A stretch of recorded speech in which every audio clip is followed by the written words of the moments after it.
Welcome to the show, ladies and gentlemen, and also welcome to our 18th season here at BPTV with In the Crease. This is actually the second show of the season. We kind of kicked off the show back in August with an exclusive interview with David Fryer.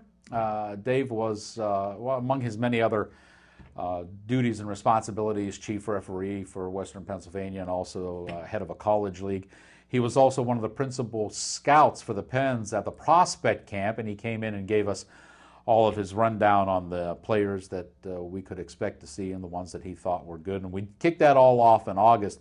Good show, had a lot of hits on the YouTube channel. But now we're back on a regular basis for our reports on all things hockey and especially in the NHL. Now, for those of you who may be brand new viewers to the show, I should tell you that this show is without a doubt the only place where you can go, and I did truly mean unadulterated. We do not, by any stretch of the imagination, have any strings attached to us either by the National Hockey League or the local team, the Pittsburgh Penguins. There is no way that Gary Bettman comes down and stiff arms what we say here and what we do as far as giving you opinions and sometimes even rumors that we hear, and we don't filter them through any PR office but what Bob and I talk about before and after the show. Let me give you an example of something that kind of happened here.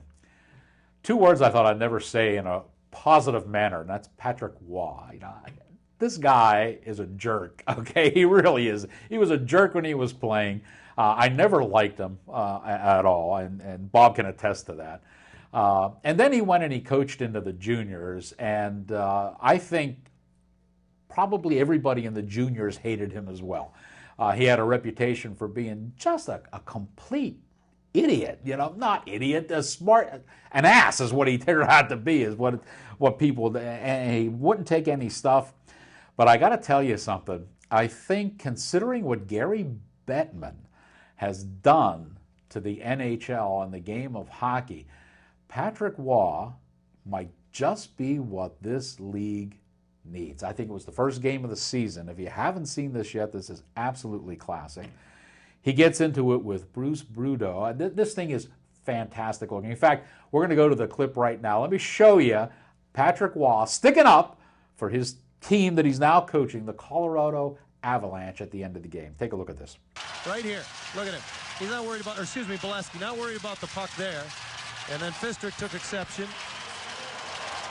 Bolesky got back in there because he didn't like it either. And then the coaches get into it. Well, we saw this from Patrick Waugh in the Quebec League. Apparently we're going to see it from him in the National League as well. Me? I think that's great. I think that's absolutely fantastic. And this is just what this league needs to get back into that old type of good old hockey and get rid of this pristine, hospitalized, and sanitized version that Bettman wants to produce. Waugh, Boudreau came out and made a point about, this is all Bush League and you see that only in the juniors, and Waugh said something about having Stanley Cup rings in his ears. I don't know, but they immediately fined him $10,000. Personally, Bob, I think it was worth every penny. What are you saying? It goes back to Patrick Waugh as a player. He didn't take crap from anyone. Mm-hmm. Reason you probably don't like him is because he used to beat the heck out of your Boston Bruins on a regular basis. True that. And, all the rings that he has on his fingers, it's really hard to get his catching glove on. Yep.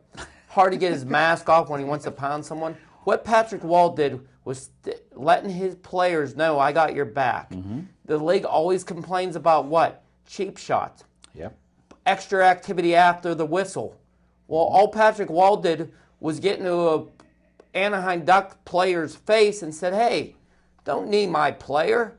Mm-hmm. I'll hit you in the head with my goalie stick if I can find one off the bench.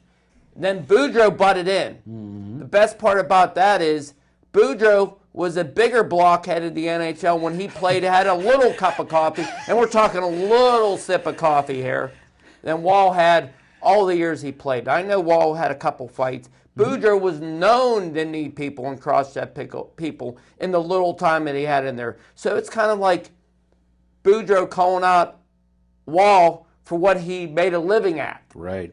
And if Anaheim was such a classful team, why does the coach even need to answer Waugh? if he just disciplines his players and tell them to play clean, play the way the game is supposed to be played, Boudreaux don't have to say anything to Wall because there's not a comment that comes out of Wall's mouth. And then look at the officiating. The officiating, was there even a penalty called on that? No. Okay, then why can Patrick Wall be fined for a non-call? Sure. That the official, they should just sweep it under the carpet, because if they don't, they look like idiots. Yep. Now all of a sudden Wall is making a comment on something. It wasn't a penalty. So how do you get fined for something that isn't a penalty? Is beyond me. Yeah. That means these officials should be held accountable, which they're not. You're going to hold the coaches accountable. The players aren't being held accountable. The officials aren't being held accountable. But yet you're firing a coach or finding a coach that was involved in a bench altercation, verbal, And not destroying even the a physical. plexiglass in between the benches. They should make a better. They should build it better. Exactly. Where's Home Depot at? I think this is the attitude that we need back in the NHL. You know, some of these other sports have become so pristine, and they, we want to accent the athletics and all, and they've just taken away the heart and soul. Hockey, luckily, was small enough that it escaped for a while, and then Bettman came in, and now he's trying to do the same thing. He neutered it. Yeah. Thank you. I couldn't have worded that better. That's exactly it. And I think Patrick Waugh is going to, if he keeps this up, I think he's going to be fine. Kids are going to not be able to go to a good college if he keeps it up. Well, it's probably true. If Bettman, gets him under his thumb, it's all over. In the meantime, if I were fans in Colorado, I'd pitch in and pay his fines for him and let him go ahead and do whatever he needs to do. I think. I don't think Patrick Waugh cares. Probably because this not. is the same guy that sent a goalie named Oliver Waugh over the boards to start a bench clearing brawl in juniors. I really don't think Patrick Waugh cares. I think he could go out and sign another autograph and make a book, autobiography on him. But just to pay the fines. To pay the fines. It's the attitude. It might be. He might have pulled it out of his pocket. You don't know with Patrick Waugh. He might have had that much money on him and just said, Patrick Waugh being so colorful as he is, and some of his antics in his pro career, he might, next game they play Anaheim, he might bring out his wallet and maybe rain money from the ice. Here you go, Gary Bettman. That's right. I just like the attitude. And speaking of the attitude, isn't that pretty much what we saw as an attitude change for your beloved Flyers? Didn't they just dump Peter Laviolette and bring in Craig Berube? Who was the cleanest player on... Craig Berube? Come on. Next to Dave Schultz, I think he was the cleanest player next to Schultz, right. So we're seeing that attitude, and I don't know. I think it's a good attitude for the NHL. I'm happy to see it back. Let's continue a little bit here. Before we go on real quick. Go ahead. Before we get on to our tirade in the middle of our show, we'd like to send out our condolences to Martin Brodeur. Oh. He just lost his father. I know you're not a big Montreal Canadian fan, but in hockey, to me, the work that Martin Brodeur's father did as a photographer, he was a professional NHL photographer, and he spent many years doing the Canadians photography. And some of the books you see in all kinds of publications, whether it was Martin Brodeur's biography, Hockey News, he was just a great artist in the game, and we really lost someone who could take a camera and shoot the perfect shot, whether it was a Stanley Cup final, his kid playing ball hockey, the art that he presented to the NHL, it's going to be well missed, and we'd like to send our And even though we have a renewed respect for Patrick Waugh over his coaching, there's no denying Marty Brodeur is still the best goaltender in the league. So, and the oldest. First off, I should point out that this was the original all hockey sports talk show. We started this back in 1993. Before they had the NHL Network? Oh, yeah. Way before. And, before Bettman puppet strings? Way before. And now there's a lot of, copycats, and they're pulling these Freylock people out of, I guess, right out of broadcasting school or something, and you could tell just by listening to them, they have no clue. You sure we're not the only ones still? I don't think they've even laced up skates at any time. Are you sure we're not still the only one? I don't know. I thought there was one of the local radio stations was doing something. We're like Coca-Cola. We're the original. We're the original. That's correct. And we are the only one still to this day, despite all the imitators, who do not report to you news that is filtered through Tommy McMillan's PR office at the Pittsburgh Penguin office. Let me explain to you a little bit about what happened here, because a lot of people don't know. Tommy McMillan was a newspaper columnist here in Pittsburgh, and that's where he started. And he was covering sports. Post or Trib? Especially, it wasn't with the Trib, he was with the Press. Especially Which was the following, no, the Pittsburgh Tribune Review is Greensburg. That's Scaife's paper. This was the Scripps Howard paper. In any event, history aside, Tommy McMillan wrote for the daily paper, and was it good? He was a bulldog. I mean, he went after people. There was a writer in town named Bob Smizek. We're waxing nostalgic here. I don't know if Bob's still around or not, but Bob's shtick was whatever the teams were doing good, he would always take the opposite side just to irritate the fans, and it would generate mail, and that was his job. Well, so who's the first Mark McMillan could do it without waiting for fan mail. He was a bulldog and a reporter, and the Pens couldn't control him at all. Terry Schiffauer was running their PR department. No wonder, So they couldn't hired him get any. Yeah, to shut so him they up. figured the only way to shut this guy up is to hire him. So they hired McMillan to run the PR department, and he knew what was going on out there because he was the instigator for it. So he immediately put clamps on, and now he runs the entire Pittsburgh Penguin organization with an iron fist. You say or report something that you don't like, or that he doesn't like, and he shuts you off. I mean, we can't get within 25 feet of his door. He's never answered any of our calls or emails. Sure, I could go right now. You want me to knock on his door? Yeah, knock on his door. But, so he won't let us play in his fantasy and a lot of hockey these league? guys that do hockey and all this stuff, they got to report what he tells them and the spin that he puts on it. Otherwise, he cuts them off and they don't get in. We don't need it. We got to way through the back door. We find out what's going on. That's why it's on this show. We don't go through the back door. We knock down the front door That's here. why on this show, we were telling you about Marc-Andre Fleury and how he was a B-grade goaltender at best ever since he broke into the league. So you see these two giant meltdowns over the past season. Does he like you it? see everybody getting all bent out of shape about Fleury. If you were watching this show, you already knew what was coming. We already told you. You know what the shame of it is? I wonder if him and Troy run into one another when Mark goes and sees his psychiatrist. You know that. They use the same psychiatrist. I understand that. And they should, actually. And I wonder, I think Polamalu has better hair than Fleury. I think Fleury, Fleury, can he get like maybe a Schwab commercial? Because Head and Shoulders, they got the best athletes, so he might have to settle for the dollar store shampoo. You want to drop any more products and give them free pub on here besides Head and Shoulders and Home Depot? Let me know, because I'm sure they don't mind. In any event, sure they do. Fleury's starting out the season good. He always does because there's no pressure on him. And he doesn't have a backup breathing down his neck with Tommy Voku now. Sure. Nonetheless, once they get a backup for him, we'll see him start to cringe up a little bit again. And the rumors hang on, the rumors are flying around. And the rumors are this, that the Pens have already secretly, and you ain't going to read about this anywhere else, If it's a guy playing in Las my Vegas sources for the Wranglers. are sources. The first thing I heard was, here we go. You can put this clip up too, Dave, while we're watching it. That's right, the Kipper. He retired. He said, no, forget it. Going home, going to be done. But my understanding is, and the rumors we're hearing, is that they have opened up unofficial feelers to Mika Kiprusoff to come in and possibly back up Marc-Andre Fleury.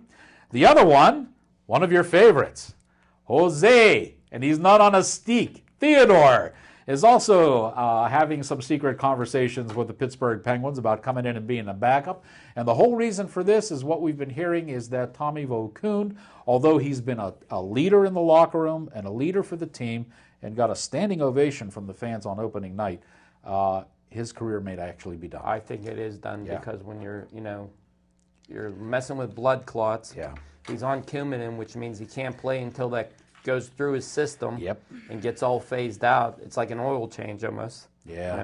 Making your blood run very thin. I also heard there was one other guy.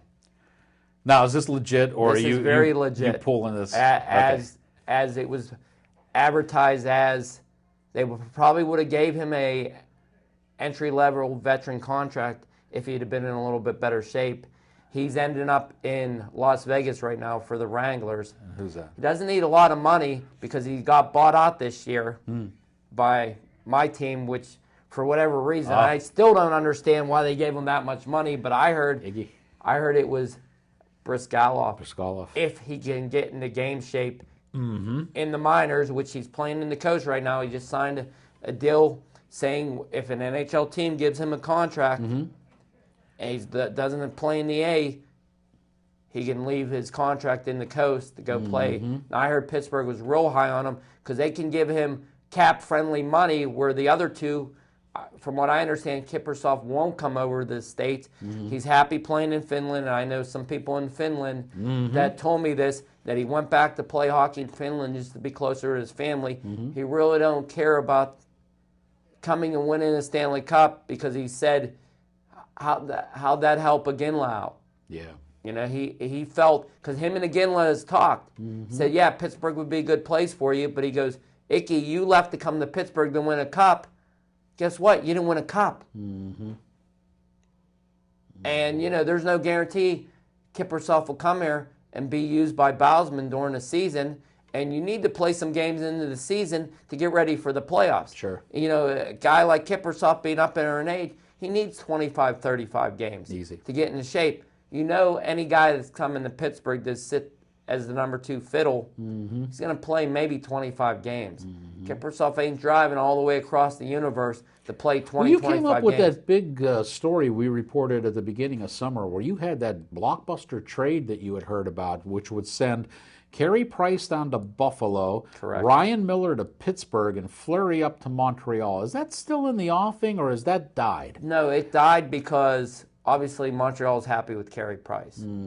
Obviously, Buffalo can't get enough to give up Miller. And it's one of those situations they're asking the Ford for it. Sure. And now that Pittsburgh doesn't have Volkun, and what's Pittsburgh going to give up?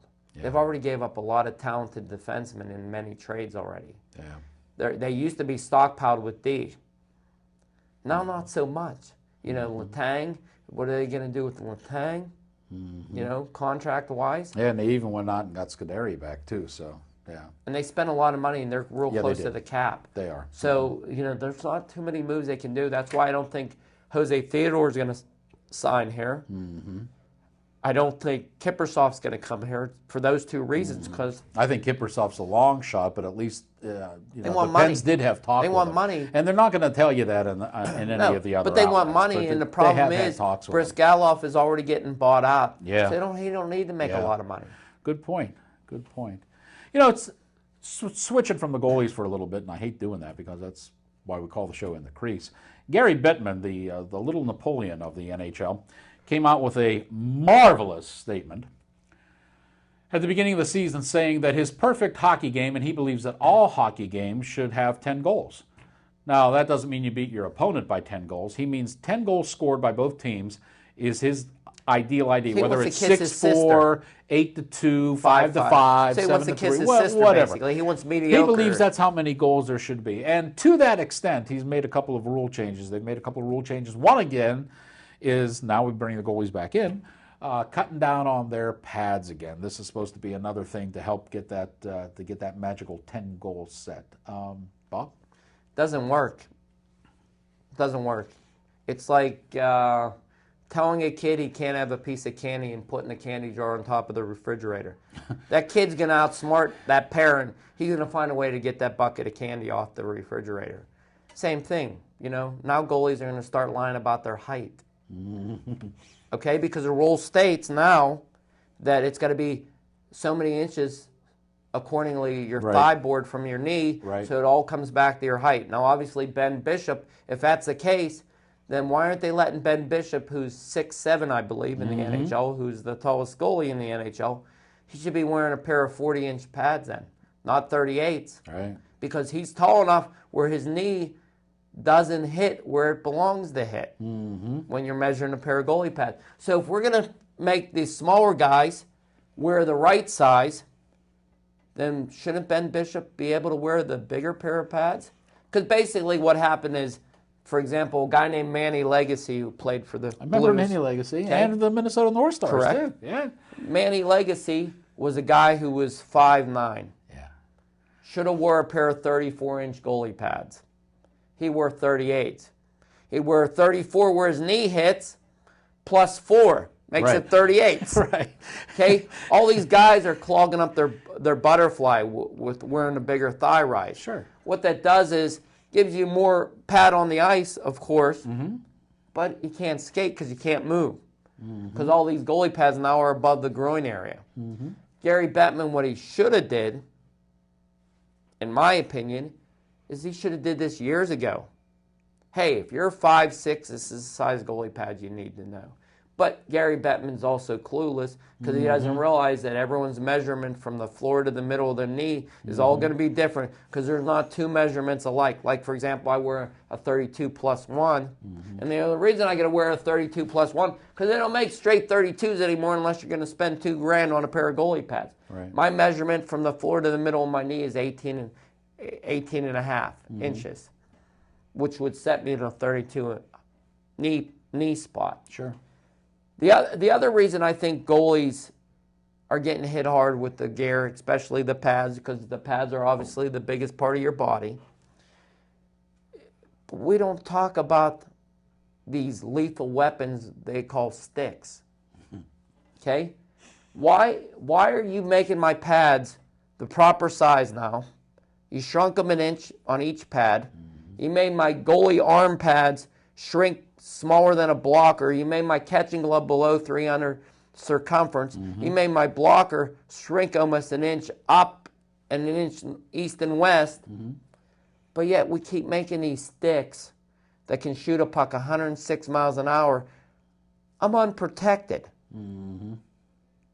So if you're not going to put a monitor on the stick technology, why are you putting a monitor on the goalies? Right. I believe it's going to come a day when that next contract's up and goalies are going to start getting hurt because these sticks are just like boomerangs.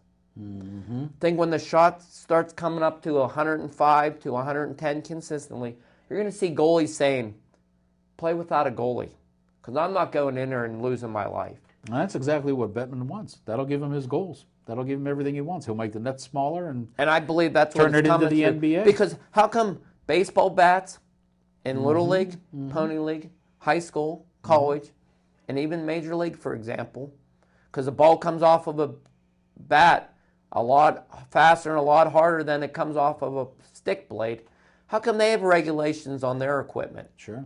And the NHL has no regulation. And if anything, they went to a bigger curve the last few seasons. They did indeed. And you know what? A bigger curve ain't going to score more goals. A bigger curve is going to get someone killed in the stands. That's why we already have restricted view because they have a net up behind the net because people that go to hockey games that can afford to go to hockey games can't watch the puck because they don't know the game. So Gary Bettman's changing the game for the worse, not for the better. He's trying to get more goals, but yet he's injuring everything else around the rink. So let's bring up the other change then and get your opinions on that too before we have to duck out of here. What about this hybrid icing that they decided? Do you like the hybrid or would you rather them just go to the automatic? I don't like any icing. Oh. Here's my opinion there of you go. icing, okay? Hybrid icing, they're saying we're going to protect our defensemen. Okay? Don't you want the puck in the offensive zone? Hybrid icing, these guys are just going to dump the puck and stop skating. Yep. Okay? It's a lazy man's way of icing. Me personally, let's blow out a few knees on the back wall. Here's why. You want more goals? You want more goals? Who's the weakest puck carrier on the ice? It's usually your defenseman. Who are the slowest puck carriers on the ice? It's usually your defenseman. You want more goals? Let the forwards go get the puck. Forget the icing altogether. Let's go back to forecheck, back check, pay check. Take the icing out of the game. Take the lines out of the game. Who cares? Let's make it like inline. No offsides. Let's have cherry pickers. You want to raise goals? That's what it's going to come down to. That may be what it's coming down to, but I certainly wouldn't want to see that. I think the whole hybrid icing thing is just to put the game in the hands of the referee more. They can't even make the right call. They don't, and they won't. They don't know. You're exactly right, but it does give them control so that, if a game like we've seen on those classic control? games. The last 2 games I've watched, hybrid icing, they've had to put the puck at center ice because they blew the call. Right. What is that? Right. You're right. And then let's make the net smaller so there's more room behind the net, but let's call hybrid icing. Yeah. Let's make the goalpost angled so when the puck does hit the post, it does go in. How many times has a puck hit the post this year where that change in the goal made a difference? It hasn't. No, it hasn't. How many more wraparound goals have been scored? You might have had a handful, maybe. A couple more. Sure. But what's the reason why the game is so slow? Hybrid icing. Put your arm up. Okay, we dumped it in. Put your arm up. Hybrid icing. Oh, I screwed up. He was over the blue line. Up. Center ice. Isn't center ice the furthest point you can have from either offensive zone? Absolutely right. So let's keep screwing up hybrid icing and keep the face off at the neutral zone. So once again, Bettman has generated the exact opposite of what he wants to do. Correct. Because by he's never his stupid played the rules. game. You're absolutely right. And before we close our first episode here, for years, Bob has been the subject of some lambasting because of his admitted, 210-foot goal that you gave up at one game? It was 220. 220-foot I think goal we're playing that in he an gave Olympic up. rink. Well, you know what? We can't pick on you anymore, Bob, because of what Jonathan Quick did just the other day. This is a classic. It's a shorthanded goal. They officially measured at 180 feet. I still got the record. But I understand you still got the record. Forget it, Quick. But Quick has the contract and should not have let this happen. It's an awful lot of fun. If Dave can find the clip, we're going to put it in here for you as we're talking. Quick has been partying too much with Carter and Richards out in L.A. I wouldn't be surprised. And you know what's ironic about Quick? Give you a little trivia question. What number does Jonathan Quick wear? 32? What numbers your co-host wear? 32? It's in the number. It's in the number. We win championships, but we give up long goals. So we just, sometimes in the stands, there might be that cute blonde there that we're paying attention to. Well, if one of the best goalies in the league can give one up like that, we certainly can't pick on Bob anymore. That's going to wrap up our very first edition of In the Crease for this season. Once again, on behalf of Bob and Dave in the control room, who's pulling out his hair and standing next to the beep button just in case, we'd like to tell you before we leave that our show is sponsored by Play It Again Sports. Play It Again Sports, the only Play It Again Sports in Western Pennsylvania. Come out and look at all our great new inventory. These Lethal Weapons, the Bauer sticks, the Ribcore by Reebok, the CCM Stage 2 by TaylorMade, the new Easton V-Series. I mean, we got so many great technology sticks. No wonder I quit playing goal. I'm going to get a concussion. There you go. And also, next show, we're going to have some new merchandise to give away to some of our loyal Facebook fans and people like that. But we want to hear your feed at our Facebook. That's right. The more times you respond on our Facebook page, and Dave will put up the URL here, we drop your name into that goalie helmet that's in the front of the set there. And before the show, we pull out a name and pick ourselves a winner. We had some nice things to give away last time. I even gave Dave one of those jackets. He liked that a lot for coming on the show. So it works out really well. It's not as nice as his BPTV Channel 7 jacket. Well, this is true, but Dave won't cough those up. So we'd like to thank Play It Against. And we'd like to thank all our camera crew here today, too. Yes. Thanks, guys, for coming out and making this all worthwhile. Next show is coming up in 2 weeks. By then, we'll have a whole lot more things to tell you. Until then, on behalf of Bob, Dave, and everybody here, the cast of thousands, I'm Fiore. And remember, when it comes to hockey, if you're in the game, you're in the crease.